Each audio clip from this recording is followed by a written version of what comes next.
வணக்கம். பிஎஸ்டி சமையல். Today special பருப்பு உருண்டை குழம்பு. பருப்பு உருண்டை குழம்புக்கு நமக்கு தேவையான பொருட்கள் என்னென்னு பார்க்கலாம். அதுக்கு முதல்ல பருப்பு நான் ஊற வச்சு வச்சுருக்கேன் 1 ஹவர். எவ்வளோ பருப்பு எடுத்திருக்கேன்னா 400 பருப்பு எடுத்திருக்கேன் நான். அதாவது காப்படி 400 பருப்பில் 200 பருப்பு துவரம் பருப்பும் 200 பருப்பு கடலைப்பருப்பும் எடுத்திருக்கேன். அது ரெண்டையும் ஒன்றா ஊற வச்சு 1 ஹவர் ஊற வச்சு நல்லா வாஷ் பண்ணி பவுலில் வச்சுருக்கேன். நெக்ஸ்ட்டு நம்ம தேங்காய் குழம்புக்கு அரைக்கிறதுக்கு அரை மூடி தேங்காய் எடுத்திருக்கேன். அந்த அரை மூடி தேங்காயில் என்னென்ன போடணும் அப்படின்னா, நம்ம இந்த மிளகு, ஜீரகம், வெந்தயம் இது 3ஐயும் ஃப்ரை பண்ணி அந்த தேங்காயோட இந்த தக்காளி ஒரு 3 தக்காளி மீடியம் தக்காளியாக எடுத்திருக்கேன். அது எல்லாத்தையும் நம்ம குழம்புக்கு அரைச்சிக்கணும். அதே மாதிரி பருப்பு உருண்டை குழம்புக்கு பருப்பும் அரைக்கணும். பருப்பு அரைக்கிறதுக்கு அதுக்கு தேவையான பொருட்கள் என்னென்னு பார்த்தோம்னா, சோம்பு, 2 பல் பூண்டு, பச்சை மிளகா 1, வரமிளகா 2. அதை நம்ம பருப்பில் போட்டு சோம்பு எல்லாமே போட்டு அரைச்சிக்கணும். இதுதான் இப்போ தேவையான பொருட்கள். நம்ம அரைச்சிட்டு என்னென்னன்றதை பார்ப்போம்.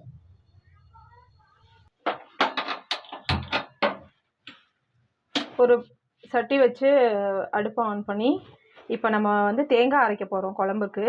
அதுக்கு ஃப்ரை பண்ணுறதுக்கு மிளகு ஒரு 1/2 டீஸ்பூன் எடுத்திருக்கேன். இதை நம்ம எண்ணெய் ஊற்றாமல் வெறும் சட்டியில் ஃப்ரை பண்ணிக்கணும். மிளகு, ஜீரகம் ஒரு 1 டீஸ்பூன். இது குழம்புக்கு வெந்தயம் போட்டால் நல்லாயிருக்கும். அதனால் நான் வெந்தயம் ஒரு 1/2 டீஸ்பூன் எடுத்திருக்கேன்.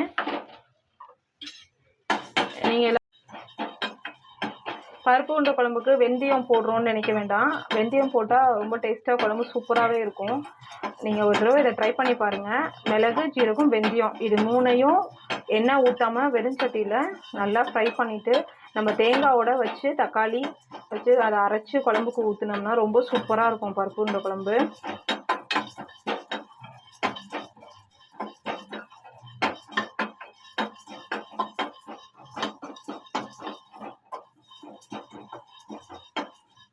மிளகு கொஞ்சம் வெடிக்கட்டும். எண்ணெய் ஊற்றி ஃப்ரை பண்ணக்கூடாது, வெறும் சட்டியில் தான் ஃப்ரை பண்ணணும்.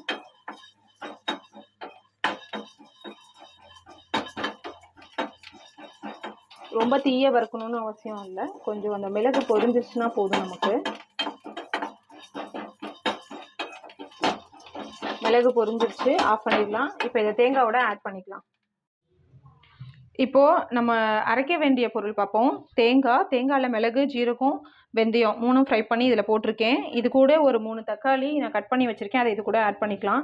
இதை மிக்சியில் நம்ம குழம்புக்கு அரைக்க போகிறோம். நெக்ஸ்ட்டு உருண்டைக்கு நான் பருப்பு ஆல்ரெடி ஊற வச்சு எடுத்து வச்சுருக்கேன்னு சொன்னேன். அதில் 2 வரமிளகா, ஒரு பச்சை மிளகா, 2 பல் பூண்டு, கொஞ்சம் சோம்பு போட்டிருக்கேன். இதையும் நம்ம அரைச்சிட்டு வந்துடுவோம். அரைச்சிட்டு வந்த பிறகு நம்ம அதில் தேங்காய், பெரிய வெங்காயம், சின்ன வெங்காயம் நான் கட் பண்ணி ஒரு பவுலில் ஒரு பவுலில் சின்ன வெங்காயமும் பெரிய வெங்காயம் கட் பண்ணி வச்சுருக்கேன். இது தனியாக நம்ம அரைச்சிட்டு வந்துடணும். இது தனியாக அரைச்சிக்கணும். இது குழம்புக்கு, இது உருண்டைக்கு அரைச்சிட்டு வந்துட்டு உருண்டையோடு நம்ம பெரிய வெங்காயம், சின்ன வெங்காயம், அது கூட ஒரு 4 பல் பூண்டு கட் பண்ணி வச்சுருக்கேன் பொடிசா. அதே மாதிரியே தேங்காய் அரை மூடி தேங்காயை நான் கட் பண்ணி குட்டி குட்டியாக கட் பண்ணி வச்சுருக்கேன் நான் சாப்பரில். இது 3ஐயுமே நம்ம இது கூட ஆட் பண்ணி இது கூட கருவேப்பிலை, கொத்தமல்லி, உப்பு, தேவையான அளவு மிளகாய் காரம் வேணும்னா நம்ம மிளகாய் பொடி அரைச்சிட்டு கொஞ்சம் ஆட் பண்ணிக்கலாம்.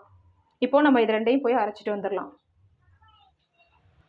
இப்போ பருப்பு உருண்டை குழம்புக்கு நம்ம பருப்பு அரைச்சிட்டு வந்தாச்சு. அதில் கொஞ்சம் காரம் கம்மியாக தான் நான் போட்டிருந்தேன். அதனால் மிளகாய் பொடி கொஞ்சம், உப்பு ஏற்கனவே போட்டிருந்தேன் பத்தலை, அதனால் கொஞ்சம் உப்பு, மஞ்சள் போட்டிருக்கேன். இது கூட இப்போ சின்ன வெங்காயம் பொடிசாக பூண்டு நறுக்கியிருக்கோமா, சின்ன வெங்காயம் இதில் ஒரு கொஞ்சமாக சின்ன வெங்காயம் இதுக்கு தேவையானது பிசைஞ்சிட்டு அப்புறம் வேணும்னா நம்ம இன்னும் கொஞ்சம் ஆட் பண்ணிக்கலாம். அதுமாதிரி பெரிய வெங்காயம் கொஞ்சம் பாதி அளவு போடுறேன். தேங்காயும் கொஞ்சமாக பிசைஞ்சிட்டு நம்ம வேணும்னா இன்னும் கொஞ்சம் ஆட் பண்ணிக்கலாம். அது கூட கருவேப்பிலை, கொத்தமல்லி இதை போட்டு இதை நல்லா பிசைஞ்சிடணும். நெக்ஸ்ட்டு குழம்புக்கு தேங்காய் அரைச்சிட்டு வந்துட்டேன். குழம்புக்கு அரைச்சிட்டு வந்திருக்கேன். குழம்பு தாளிக்க எண்ணெய் ஊற்றி கடுகு, வெந்தயம் போட்டு தாளித்து நம்ம வெங்காயம் மட்டும் போட்டு வணக்கினா போதும். தக்காளி தேவையில்லை. நம்ம தக்காளி தேங்காயோடையே அரைச்சிட்டோம். புளி கொஞ்சம் ஊற்றணும். அதனால் புளி கொஞ்சம் ஊற வச்சு வச்சுருக்கேன். மிளகாய் பொடி 1 ஸ்பூன்னா, மல்லிப்பொடி 2 ஸ்பூன், அதனால் மஞ்சத்தூள் இது 3ஐயும் எடுத்து வச்சுருக்கேன் குழம்புக்கு. இப்போ குழம்பு எப்படி வைக்கிறதுன்னு பார்ப்போம்.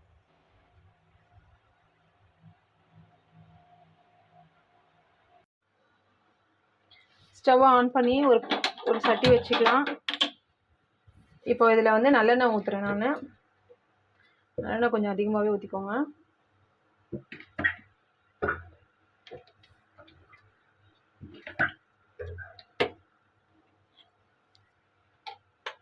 இப்போ பேன் வச்சு எண்ணெய் ஊற்றியாச்சு. இது நல்லெண்ணெய் நல்லா காயிட்டும். கொஞ்சம் காஞ்ச பிறகு இதில் கடுகு வெந்தயம் ஒரு 1/2 டீஸ்பூன் கடுகு வெந்தயம் தான் போட்டிருக்கேன். வெந்தயமும் கடுகும் கொஞ்சம் தாளிச்சிக்கலாம்.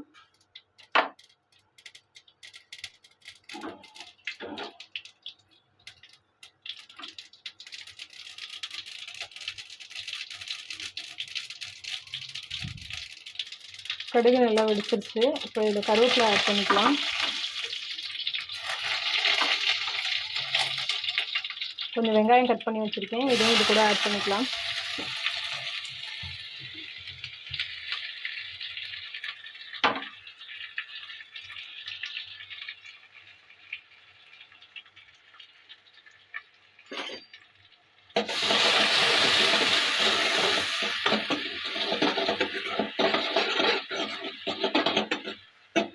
வெங்காயம் கொஞ்சம் ஃப்ரை ஆகட்டும்.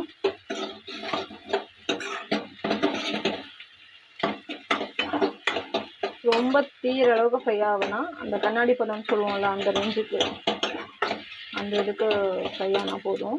ஸோ அந்த மாதிரி வந்துடுச்சு. இப்போது இது கூட வந்து நம்ம 1 ஸ்பூன் 2 ஸ்பூன் மிளகாப்பொடி 4 ஸ்பூன் மல்லிப்பொடி எடுத்திருக்கேன்.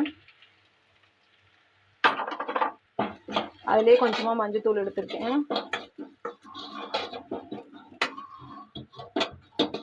இப்போ இது கூட நம்ம புளியை கரைச்சி ஊற்றிடலாம்.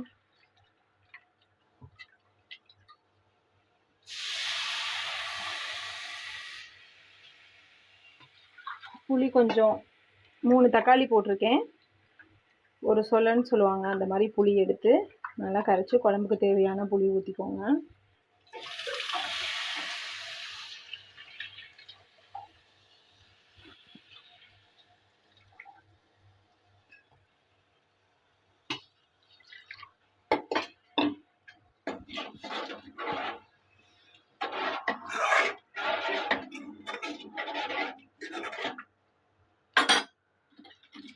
இப்போ இது கூடவே நம்ம அரைச்சி வச்ச தேங்காவையும் ஆட் பண்ணிக்கலாம். நம்ம தேங்காய் அரைச்சி வச்சுருக்கோம். இதில் மிளகு, ஜீரகம், வெந்தயம், தக்காளி போட்டு நம்ம அரைச்சி வச்சுருக்கோம். அதை இது கூட சேர்த்துடலாம்.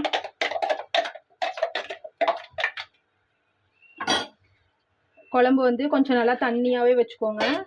அப்போ தான் குழம்பு போட்டு நம்ம வேகும்போது அது கொதிக்கவும் அது வேகவும் நமக்கு திக்னஸ் கொடுத்துரும். குழம்பு திக்காயிரும். அதுக்கப்புறம் நம்ம ஃபஸ்ட்டே திக்காக வச்சிட்டோம் அப்படின்னா அடி பிடிச்சிக்கும்.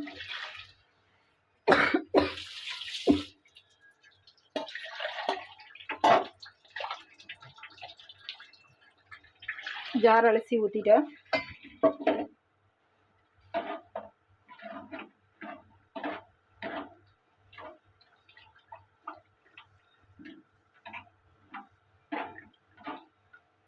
இதில் தேவையான அளவு உப்பு போட்டுக்கலாம். இன்னும் கொஞ்சம் தண்ணி ஊற்றணும்.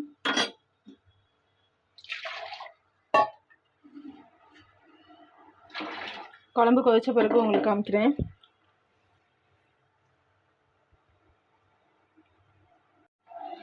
குழம்புக்கு தேவையான அளவு தண்ணி ஊற்றிருக்கேன். இந்த மாதிரி தண்ணி ஊற்றணும். இவ்வளோ தண்ணி ஊற்றினா தான் உங்களுக்கு நம்ம உருட்டி போடும்போது அது வேகிறதுக்கும் இந்த தண்ணி கொதிக்கிறதுக்கும் கரெக்டாக இருக்கும் நமக்கு. இல்லைன்னா அடி பிடிச்சிரும். இப்போ இதுக்கு தேவையான அளவு நம்ம உப்பு ஆட் பண்ணிப்போம். இவ்வளோ உப்பு போட்டுக்கிறேன் நான், குழம்புக்கு தேவையான உப்பு. இப்போ குழம்பு நல்லா கொதிக்கட்டும். அதுக்குள்ளே நம்ம உருண்டையை உருட்டி ரெடி பண்ணிடலாம். இப்போ குழம்பு நல்லா கொதிச்சிருச்சு. இப்போ இதை உருட்டி வச்சுருக்கேன் தட்டில் ஒரு 10 உருண்டை. இப்போ இதை ஆட் பண்ணிக்குவோம். நம்ம இதில் போட்டுட்டு நல்லா உருண்டை வெந்து மேலே வந்துடும். அதுக்கப்புறம் ஒரு 10 உருண்டை போடுவோம். இப்போ இதில் வந்து 10 உருண்டை போட்டிருந்தோம். அது எல்லாமே மேலே வந்துடுச்சு. உங்களுக்கு தெரியுதான்னு தெரில, எனக்கு எல்லாமே மேலே வந்திருக்கு பாருங்கள் உருண்டையெல்லாம். நெக்ஸ்ட்டு அடுத்து ஒரு 10 உருண்டையை நம்ம ஆட் பண்ணிடுவோம்.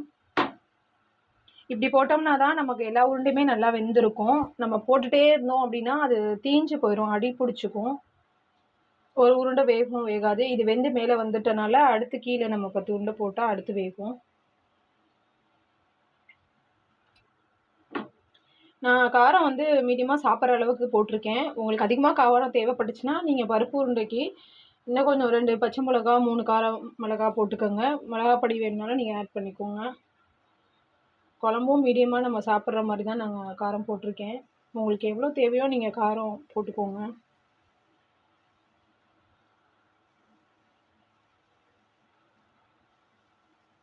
இப்போ அடுத்த 10 உருண்டை நான் இதில் ஆட் பண்ணிட்டேன். இது கொதிச்சு மேலே வரட்டும்.